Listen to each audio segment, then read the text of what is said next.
kekitaan.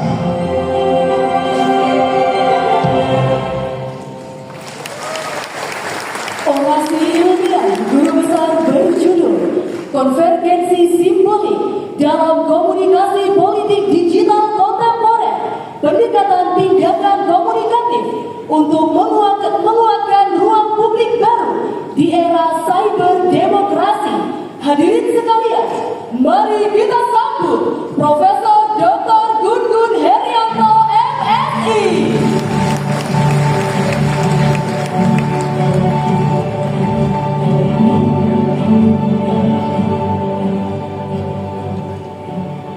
Assalamualaikum warahmatullahi wabarakatuh. Waalaikumsalam warahmatullahi wabarakatuh. Bismillah, alhamdulillah, salatu wassalamu ala rasulillah wa ala alihi wa ashabihi wa mawala. Amma ba'd. Selamat pagi, salam sejahtera untuk kita semua. Salam, Om Swastiastu, Namo Buddhaya, salam kebajikan. Yang saya hormati Ketua Senat, Sekretaris Senat, Rektor, para wakil rektor, para dekan, direktur pasca sarjana, para kabiro, para guru besar, hadirin sekalian yang saya hormati dan saya muliakan. Izinkan saya menyampaikan orasi di waktu yang terbatas dengan judul Konvergensi Simbolik dalam Komunikasi Politik Digital Kontemporer, pendekatan tindakan komunikatif untuk menguatkan ruang publik baru di era cyber demokrasi. Sebagaimana kita ketahui, realitas sosial dan politik tidak lagi sepenuhnya dibentuk oleh institusi formal, tetapi juga oleh interaksi simbolik di ruang digital. Perubahan ini menuntut pembacaan ulang terhadap teori komunikasi, demokrasi, dan ruang publik. Ilmu komunikasi, khususnya komunikasi politik, tidak cukup hanya menjadi alat deskriptif, tetapi harus hadir sebagai kerangka kritis dan normatif dalam menjaga kualitas demokrasi. Ada dua argumen sehingga topik ini penting menjadi perhatian kita semua. Pertama, semakin masifnya penggunaan internet oleh warga dunia termasuk di Indonesia. Merujuk ke data We Are Social tahun 2025, pengguna internet global mencapai 5,56 miliar atau 67,9% dari total populasi dunia yang berjumlah 8,20 miliar pada tahun 2025. Berdasarkan data APJI, pengguna internet di Indonesia mencapai 229,4 juta jiwa atau 80,66% dari populasi 284,4 juta jiwa. Didominasi oleh gen alpha, Z, dan milenial. Kedua, ruang digital telah menciptakan situasi saling memberi pengaruh erat dan kuat dengan dunia politik. John Postel menulis bahwa konsep politik digital dibagi menjadi beberapa bidang. Antara lain adalah pemerintahan digital, demokrasi digital, kampanye digital, dan mobilisasi. Tidak semua perjalanan besar dimulai dari panggung ke bawah. Sebagian tumbuh perlahan dari ruang sederhana dan dari ketekunan yang terus terjaga. Jejak langkah itu terjalin dalam perjalanan akademik Profesor Dr. Agus Salim SAG MSI. Lahir di Jakarta, 12 Agustus 1972, beliau tumbuh dalam keluarga Betawi sederhana. Putra Haji Nurhadi dan Haji Tasya. Nama Agus Salim diberikan sebagai harapan agar kelak mengikuti jejak diplomat ulung Haji Agus Salim. Dalam kehidupan keluarga, beliau membangun rumah tangga bersama Profesor Nur Hidayah, guru besar hukum ekonomi syariah UIN Jakarta, dan dikaruniai 3 putra-putri, Ahmad Ihsan Maulana, Anwar Nur Salim, dan Nima Nur Salim. Sejak kecil, beliau terbiasa membantu orang tua berjualan sebelum berangkat sekolah. Minat sosial tumbuh melalui ikatan remaja masjid. Pendidikan menengah ditempuh di SMA N47 Jakarta. Melalui beasiswa, beliau menyelesaikan sarjana pendidikan matematika di IAIN Jakarta pada 1994. Pendidikan pasca sarjana ditempuh di Institut Pertanian Bogor dengan fokus manajemen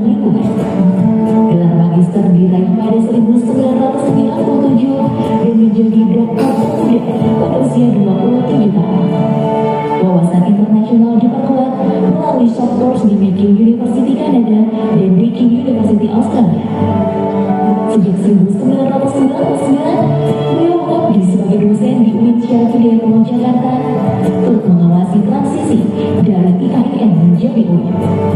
Berbagai amanah struktural pernah diemban, mulai dari ketua jurusan, wakil dekan, dekan Fakultas Sains dan Teknologi selama 2 periode, hingga terakhir menjadi ketua program studi biologi sebelum dikukuhkan sebagai guru besar biologi terapan bidang ekologi perubahan.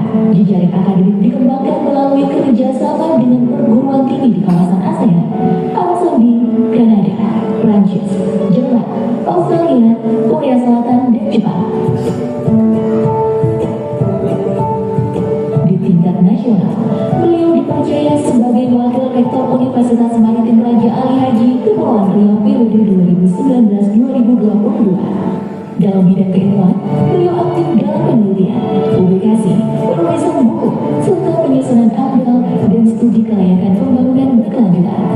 Beliau juga menginisiasi pusat kajian biomaritim wilayah perbatasan dan daerah 3T sebagai penguatan riset terapan daerah terluar. Hari ini, pengukuhan sebagai guru besar menandai satu simpul penting dalam perjalanan panjang itu. Sebuah amanah untuk terus mengajarkan ilmu, mengembangkan pengetahuan, dan mengalirkan manfaat bagi masyarakat, bangsa, dan negara.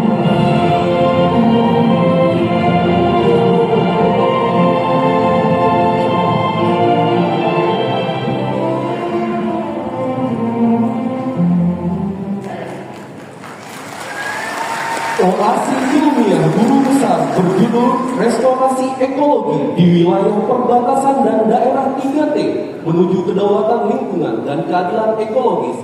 Hadirin sekalian, mari kita sambut Profesor Dr. Agus Salim SAG MSI.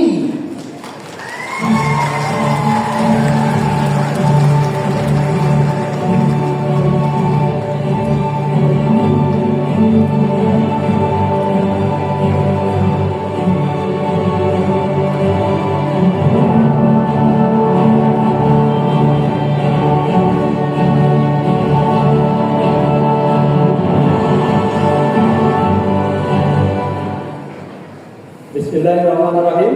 Assalamualaikum warahmatullahi wabarakatuh. Assalamualaikum warahmatullahi wabarakatuh. Saudara kita semua, sebelumnya izin saya akan membacakan sebuah pantun.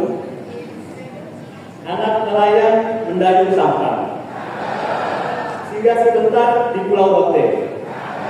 Lingkungan lestari jadi harapan, restorasi ekologi di daerah 3T.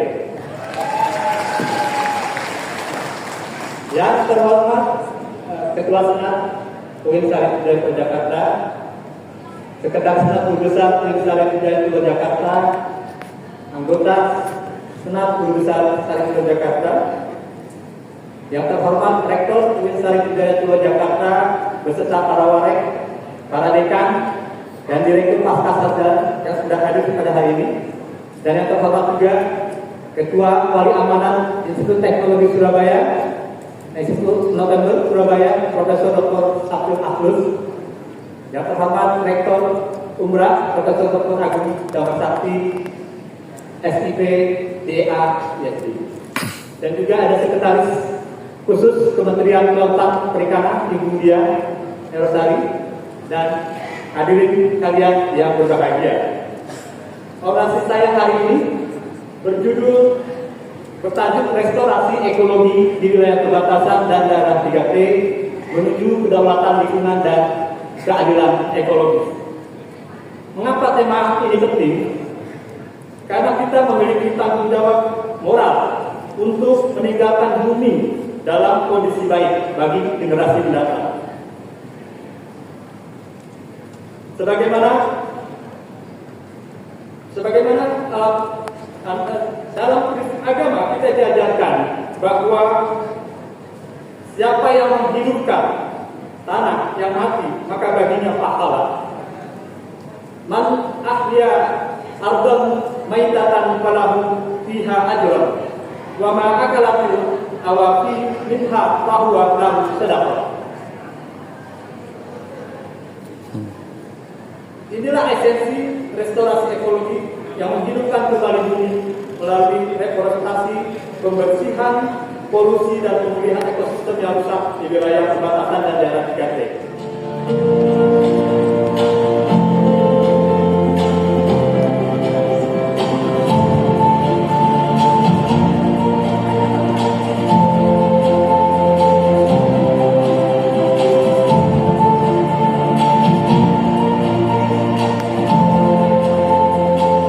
Profesor Dr. Haji M. Yakub, MA merupakan sosok akademisi yang mendedikasikan hidupnya pada dunia pendidikan Islam dan pengembangan masyarakat. Lahir di Medan pada 18 Oktober 1962, perjalanan intelektualnya dimulai dari sekolah dasar di Medan, berlanjut ke pendidikan menengah di Andreas YPI dan SLT Afgan Tanjung Pura, Langkat. Semangat belajarnya yang tinggi membawa beliau meraih gelar sarjana di Fakultas Dakwah IAIN Sumatera Utara pada tahun 1988, disusul gelar magister di institusi yang sama pada 2004, hingga puncaknya meraih gelar doktor di Sekolah Pascasarjana UIN Syarif Hidayatullah Jakarta pada tahun 2010. Perjalanan karir dan pengabdian.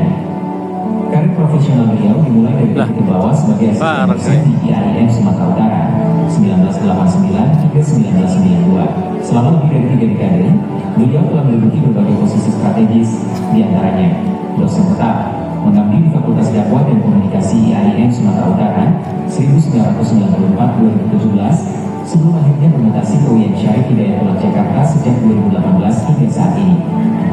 Struktural, pernah menjabat sebagai sekretaris jurusan KPI FDK UIN Sumatera Utara, ketua unit penjaminan mutu, hingga wakil dekan bidang akademik dan kelembagaan. Organisasi sosial, beliau aktif sebagai anggota Komisi Dakwah MUI 2020 hingga 2025, anggota Ascopis 2025 sekarang, serta terlibat dalam Asosiasi Dosen Indonesia sejak 2006. Di sela-sela kesibukan akademiknya, Profesor Yakub dikenal sebagai sosok yang disiplin dan santun. Beliau rutin terjun langsung ke masyarakat sebagai penceramah di berbagai masjid dan majelis taklim di wilayah Jakarta. Kontribusi pemikiran dan karya tulis. Sebagai seorang intelektual, Profesor Yakub sangat produktif dalam menelurkan karya ilmiah, baik dalam bentuk buku maupun jurnal. Beberapa karya monumentalnya meliputi buku Historiografi Sejarawan Informal, Dakwah Humanis, Sejarah Peradaban Islam, Tafsir Musibah, serta Islam dan Hubungan Masyarakat. Jurnal, beliau aktif menulis tentang sejarah Islam, moderasi beragama, komunikasi interpersonal, hingga isu-isu kontemporer seperti pencegahan narkoba dan pemberdayaan masyarakat melalui literasi media. Karya-karya terbarunya pada tahun 2025, seperti kajian tentang smart kampung dan praktik kehumasan Islam di dompet duafa, menunjukkan bahwa pemikiran beliau tetap relevan dan mengikuti perkembangan zaman. Kehidupan pribadi. Di balik kesuksesan karirnya, beliau adalah seorang suami dari Dr. Anand Boleli dan ayah yang bangga bagi 3 orang anak, MHD Habib Akbar, MHD Hafiz Zudi, dan Zwina Rafika. Keharmonisan keluarga menjadi fondasi bagi beliau dalam terus berkarya dan memberi manfaat bagi umat dan bangsa.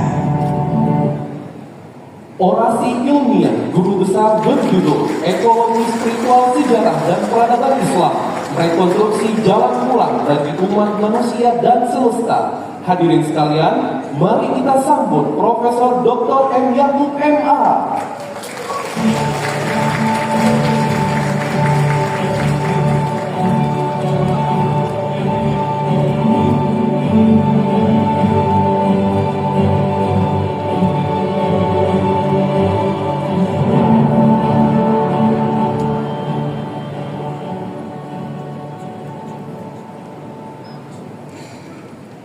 Bismillahirrahmanirrahim.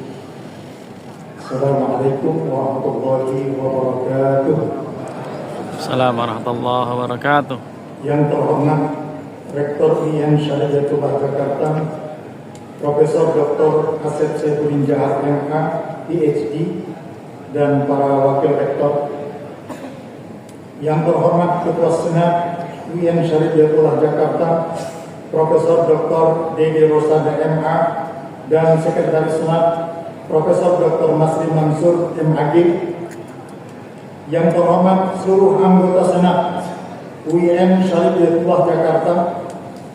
Yang terhormat para Dewan Guru Besar, Dekan Fakultas, dan para pembantu dekan, Direktur Pascasarjana, para ketua lembaga dan program studi Universitas Islam Negeri Syarif Hidayatullah Jakarta.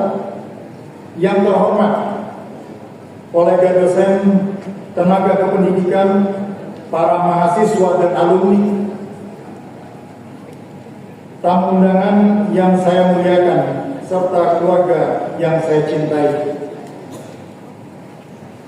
Dalam kesempatan ini saya mengucapkan terima kasih yang sebesar-besarnya kepada para undangan karena telah bersedia hadir untuk mendengarkan pidato pengukuhan pada hari ini dengan penuh hikmat. Hadirin yang saya muliakan, hari ini saya menyampaikan pidato orasi ilmiah di hadapan hadirin sekalian, bukanlah sekedar menyampaikan rangkaian kata, tetapi untuk menghadirkan kembali kegelisahan sejarah yang telah lama kita abaikan, yaitu hubungan antar manusia, alam, dan Sang Pencipta. Sebuah hubungan yang membentuk peradaban, menopang kehidupan, namun ironisnya kini menjadi hubungan yang paling banyak diabaikan. Manusia hidup dalam zaman ketika bumi merintih, ketika sungai-sungai kehilangan airnya, ketika gunung-gunung kehilangan wibawanya, hutan-hutan kehilangan nafasnya. Manusia seakan berjalan di atas reruntuhan ekologis yang mereka ciptakan sendiri. Dalam bahasa sejarah, krisis ini adalah akumulasi panjang dari kolonialisme yang mengubah alam menjadi komoditas, kapitalisme global yang mengeksploitasi bumi tanpa batas, modernisasi yang memutus manusia dari mata rantai spiritualitas, dan wacana kekuasaan yang menganggap alam sebagai objek, bukan saudara.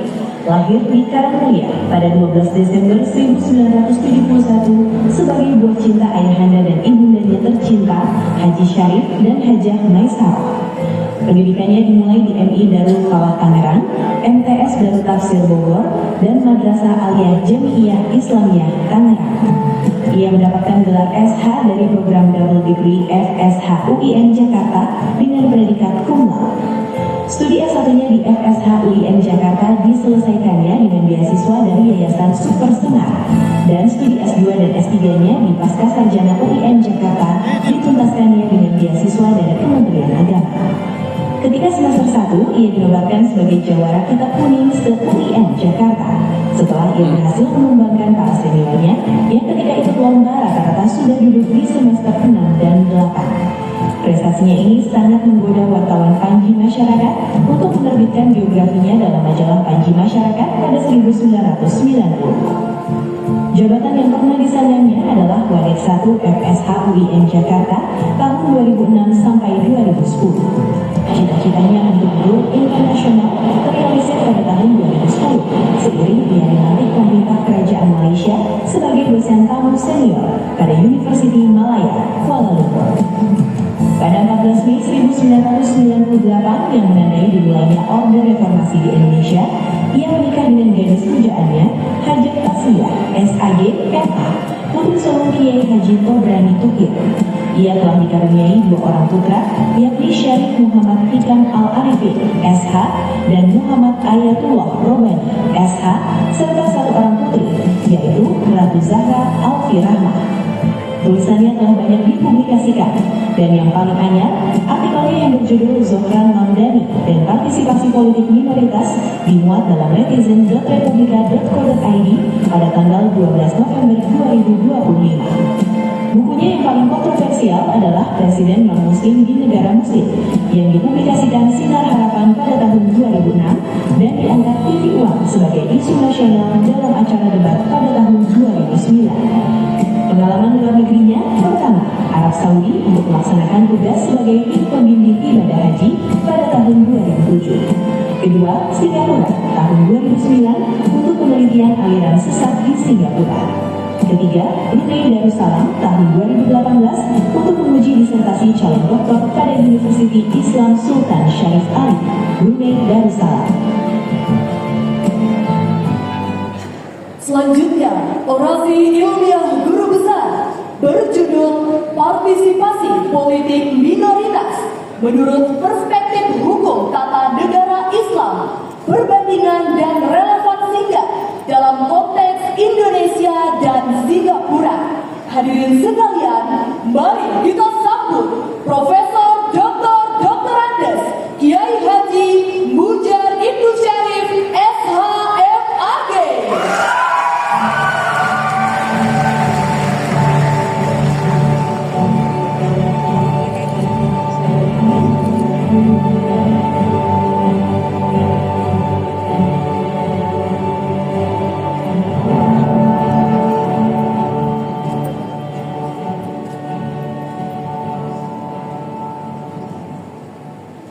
Assalamualaikum warahmatullahi wabarakatuh. Waalaikumsalam warahmatullahi wabarakatuh. Yang terhormat Bapak Rektor UIN Jakarta, para wakil rektor, yang terhormat Ketua Senat UIN Jakarta dan segenap anggota Senat, yang kami hormati para dekan dan wakil dekan di lingkungan UIN Jakarta, para kaprodi dan seprodi. Khususnya saya mau sebut kaprodi HTN yang hadir ya, Ibu Sri Hidayati. Ada? Coba berdiri Bu. Berdiri Bu supaya kelihatan cantiknya. Baik.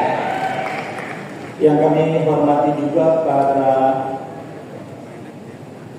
kolega dosen dan para pendidik UIN Jakarta, termasuk juga dari Kasat Sarjana sahabat saya Pak Dr. J.M. Muslimin.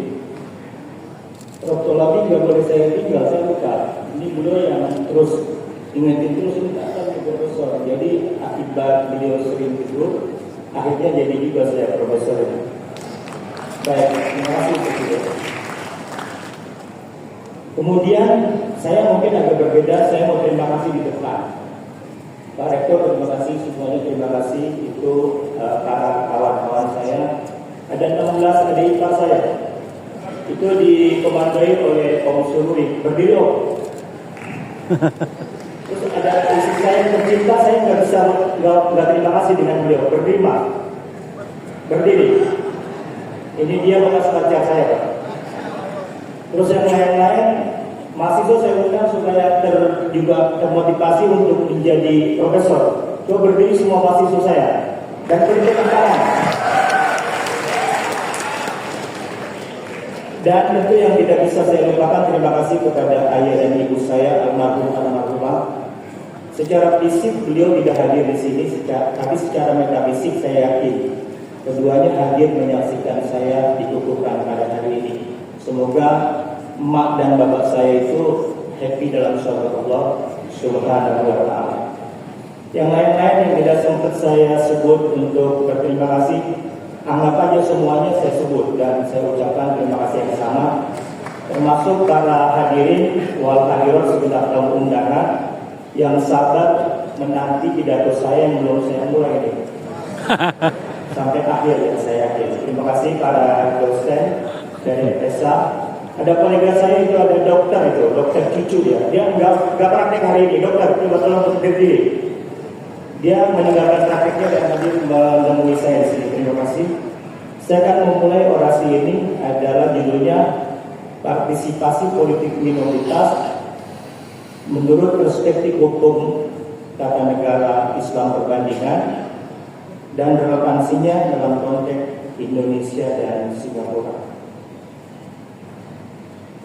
Saya awali pidato ini agaknya sampai saat ini susah dibantah bahwa para akademisi yang berjuang untuk mendapatkan kesetaraan hak politik bagi kaum minoritas, mereka masih berada dalam kegelisahan akademik. Soalnya karena di beberapa negara Islam seperti Tunisia, Yordania, dan Pakistan, kaum minoritas tidak bisa atau diharamkan menjadi kepala negara.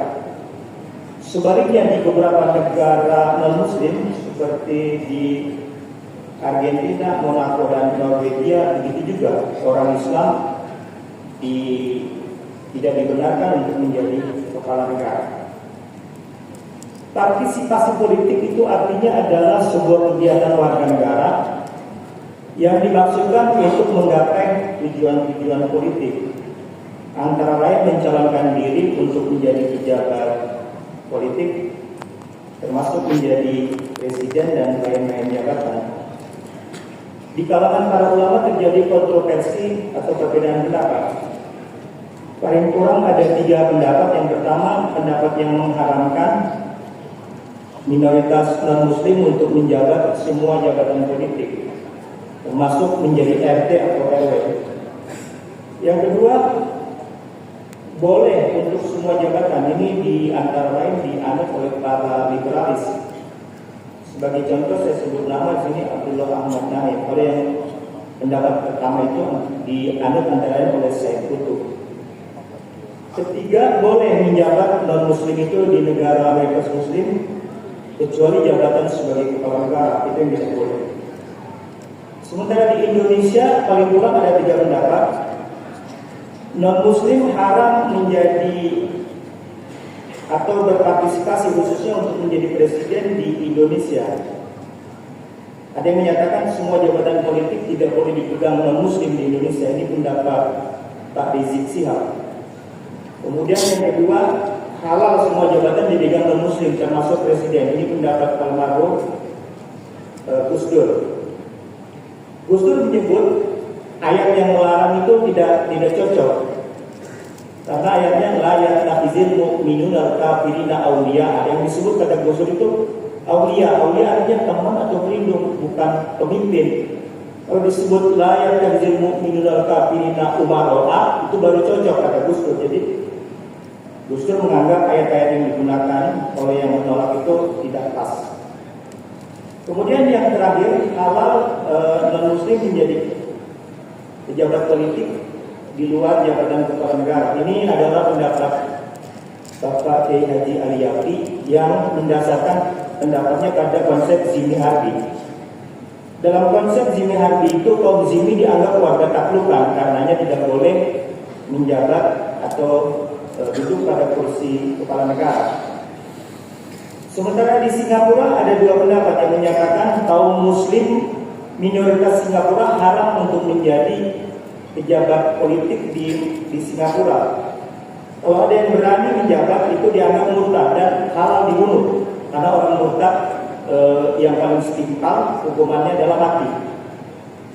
Kemudian yang kedua, yang menyatakan boleh orang muslim berpartisipasi politik di negara mayoritas non-muslim, termasuk menjadi kepala negara. Yang ini contohnya dalilnya presiden yang dibangun di zaman dulu pada zaman Nabi Yusuf.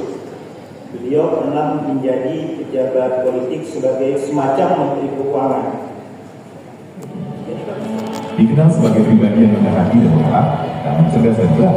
Pada usia 13 tahun, Mahsusi memilih melanjutkan pendidikan ke PGRN 6 tahun ke Ia juga menimba ilmu di pondok pesantren Al-Huda dan Sa'adat Darah. Meski belajar jauh dari rumah, kepeduliannya pada keluarga tetap terjaga. Setiap hari libur dia pulang untuk membantu orang tua di sawah. Semangat belajar yang kuat membawanya ke Jakarta pada tahun 1980 untuk menempuh pendidikan di Fakultas Tarbiyah IAIN Syarif Hidayatullah Jakarta. Prestasi akademiknya menonjol. Ia meraih gelar sarjana muda pada tahun 1983 dan sarjana pada tahun 1985 sebagai wisudawan teladan terbaik dan tercepat. Sejak tahun 1987, Mahsusi mengabdikan diri sebagai dosen tetap di Fakultas Tarbiyah IAIN Syarif Hidayatullah Jakarta. Pendidikan Magister Manajemen SDM diselesaikannya tahun 1998 dan gelar doktor diraih pada tahun 2010 pada konsentrasi yang sama.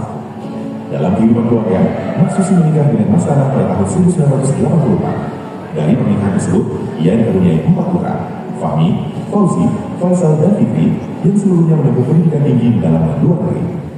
Karir birokrasi Mahsusi dimulai pada tahun 2006 sebagai Kepala Subdirektorat Kurikulum dan Evaluasi Pendidikan Madrasah. Sejumlah inovasi strategis lahir, di antaranya penyelenggaraan UAMBN PAI dan Bahasa Arab, serta pengembangan sistem boarding school di Makinsa Cendekia Serpong dan Gorontalo. Pada periode 2010 hingga 2016, Mahsusi dipercaya menjabat sebagai Kepala Biro Kepegawaian Kementerian Agama Republik Indonesia. Di bawah kepemimpinannya, pengelolaan kepegawaian menjadi lebih kredibel dan akuntabel, terintegrasi dengan Simpek BKN, meraih akreditasi internasional, serta memperoleh DKI Award sebagai pengelola kepegawaian terbaik nasional. Selanjutnya, pada tahun 2016 hingga 2020, Mahsusi memimpin Pusdiklat Tenaga Teknis Pendidikan dan Keagamaan dan dipercaya sebagai Sekretaris Amirul Hajj tahun 2016. Fokus pengembangan kompetensi SDM, profesionalisasi widya iswara, serta penguatan mutu dan akreditasi menjadi tonggak penting dalam periode pengabdiannya. Selama menjalani tugas di birokrasi, Mahsusi tetap aktif sebagai tenaga pengajar di beberapa perguruan tinggi swasta, baik S1 maupun pasca sarjana seperti IPINJA, Universitas Islam Jakarta, Universitas Mercubuana, dan STAI Al-Hikmah. Mahsusi juga memiliki banyak pengalaman ke luar negeri dalam pengembangan SDM pendidikan ke beberapa negara seperti Jepang, China, Amerika, Australia, Thailand, Singapura, dan Malaysia. Usai purna tugas pada akhir tahun 2020, Mahsusi kembali aktif sebagai dosen di UIN Syarif Hidayatullah Jakarta. Ia terus berkarya melalui penelitian, penulisan buku dan jurnal nasional maupun internasional, serta aktif dalam pengembangan sumber daya manusia pendidikan di tingkat nasional dan global. Pada tahun 2024, Mahsusi menerima penghargaan nasional dari PPMPI sebagai penulis jurnal internasional bereputasi.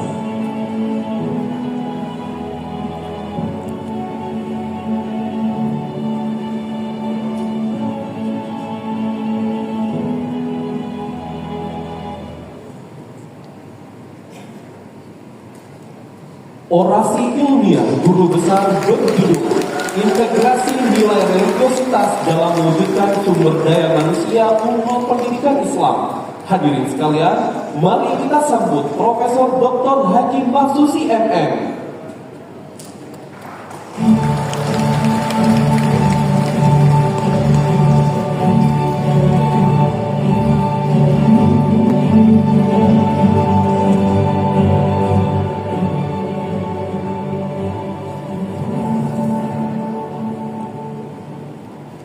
Bismillahirrahmanirrahim.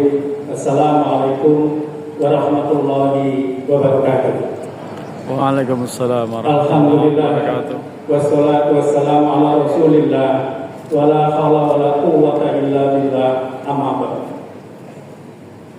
Yang terhormat Ketua dan Sekretaris Senat UIN Syarif Hidayatullah Jakarta, yang terhormat Rektor, para Wakil Rektor, dan seluruh guru besar yang terhormat, tamu undangan kami, alhamdulillah Pak Irjen berkenan hadir, para pejabat eselon 2 di Sekretariat Jenderal, pejabat eselon 2 di Direktorat Jenderal Pendidikan Islam, dan juga para pejabat eselon 2 di Badan Litbang dan Diklat, teman-teman dosen dari Fakultas Ilmu Tarbiyah, wabil khusus dan yang terhormat dengan Fakultas Ilmu Tarbiyah dan Keguruan yang selalu memberikan motivasi dan support.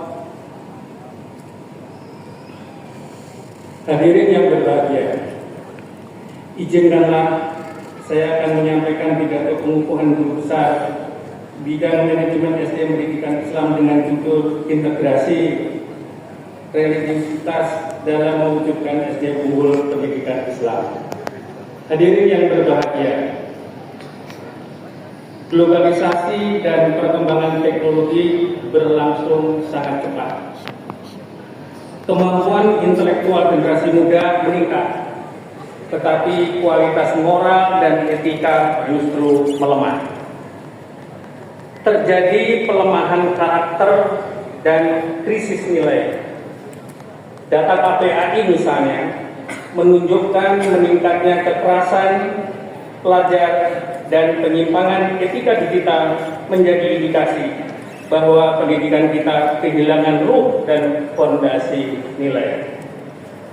Hadirin yang saya hormati, hadis Rasulullah, pendidikan terbaik adalah pendidikan yang baik dan bernilai. Pendidikan bukan hanya transfer ilmu pengetahuan, tetapi penanaman adab, akhlak, dan religiositas.